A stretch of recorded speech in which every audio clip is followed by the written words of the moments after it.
Assalamualaikum warahmatullahi wabarakatuh. Perkenalkan, nama saya Cidini Prianti. Jadi di sini saya akan menjelaskan tentang materi yang kedua, yaitu pergaulan sehat dan Islami. Jadi pergaulan baik dan pergaulan sehat yang Islam itu yang seperti apa sih? Pergaulan yang menurut norma-norma kemasyarakatan itu dia tidak bertentangan dengan syar'i serta memenuhi segala hak yang berhak mendapatkannya masing-masing menurut kadarnya. Jadi tidak berlebihan ya. Jadi di dalam agama Islam itu menyeru atau mengajak kita untuk saling berhubungan, berdekatan dengan satu sama lain dengan mencapai tujuan tertentu. Jadi ada tujuannya dan tujuan itu baik yang berguna untuk kemaslahatan masyarakat dan berakhlakul karimah. Terus untuk secara garis besar itu pergaulan itu dapat dilihat dari berbagai lapisan. Untuk lapisan yang pertama itu umurnya, ketika kita bergaul dengan orang yang umurnya lebih tua dari kita, yang bisa dikatakan ilmunya atau ibadahnya itu lebih dari kita itu harus tetap hormat ya kepada beliau dan memberikan penghormatan yang semestinya. Jadi tidak boleh melawan mereka. Terus untuk yang kedua itu kita bergaul dengan orang-orang yang seumur dengan kita, yang umurnya setara dengan kita, tapi kita tetap harus menghormati. Dan walaupun umurnya setara, kita juga harus menghormati mereka, yaitu bisa jadi walaupun kita setara tapi akhlaknya mereka lebih tinggi, lebih baik, dan bahkan amalannya lebih banyak daripada kita, dan dosanya juga tidak lebih besar dari kita. Terus untuk lapisan yang ketiga, mereka yang lebih muda umurnya. Jadi kita juga tetap harus hormat kepada mereka, karena bisa jadi walaupun mereka lebih kecil dari kita, lebih umurnya di bawah kita, bisa jadi mereka lebih pintar daripada kita dan bahkan keburukannya lebih sedikit daripada kita. Dan untuk adab bergaul dalam Islam itu menyukai untuk saudara seagama apa yang disukai untuk dirinya sendiri.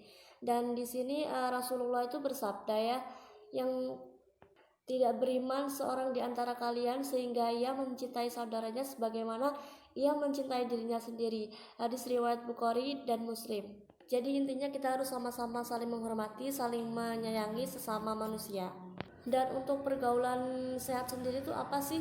Kalau menurut Kamus Besar Bahasa Indonesia ya, itu merujuk pada pengertian kata-kata atau pergaulannya itu yang sehat.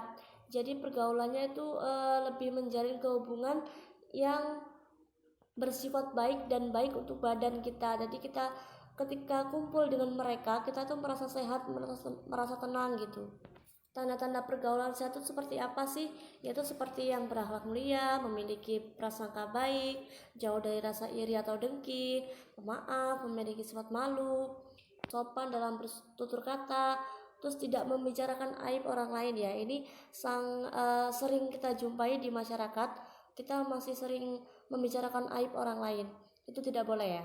Dan untuk pergaulan yang tidak sehat, teman-teman sudah tahu seperti kita itu lebih menghabiskan waktu atau bahkan menghabiskan uang untuk hal-hal yang tidak penting. Yang kedua itu menghalalkan segala cara. Jadi kita mencapai tujuan dengan cara yang tidak halal. Munafik, terus seperti perubahan emosi dan pikiran. Kita kalau bersama dia tuh kayak sering emosi gitu. Dan ini yang juga sering terjadi di masyarakat kita, ingin menunjukkan eksistensi diri dan kebanggaan diri yang seharusnya tidak perlu dan akan menyombongkan diri. Untuk dampak pergaulan yang tidak sehat itu banyak sekali ya, seperti ketergantungan obat-obatan, terus menyimpang dari agama, menurunnya kesehatan, dan yang paling penting dan yang pasti itu akan menurunkan prestasi kita. Yang awalnya kita mungkin berprestasi jadi tidak berprestasi karena lingkungan tersebut. Sebenarnya kita bisa sih mencegah untuk tidak terjerumus di pergaulan yang tidak sehat itu. Kita perlu punya pendidikan kerohanian, di kita lebih ke mendekati agama gitu, dan membentukkan jati diri. Jadi kita tahu kita tuh siapa sih gitu, kita diciptakan di dunia ini untuk apa gitu. Jadi itu pemahaman dari pergaulan sehat dan islami. Jadi semoga kita teman-teman dijauhkan dari hal-hal yang tidak diinginkan dan selalu mempunyai teman-teman yang mungkin mengajak kita untuk ke hal-hal yang negatif. Jadi kita intinya dijauhkan dari orang-orang yang seperti itu. Sekian, terima kasih.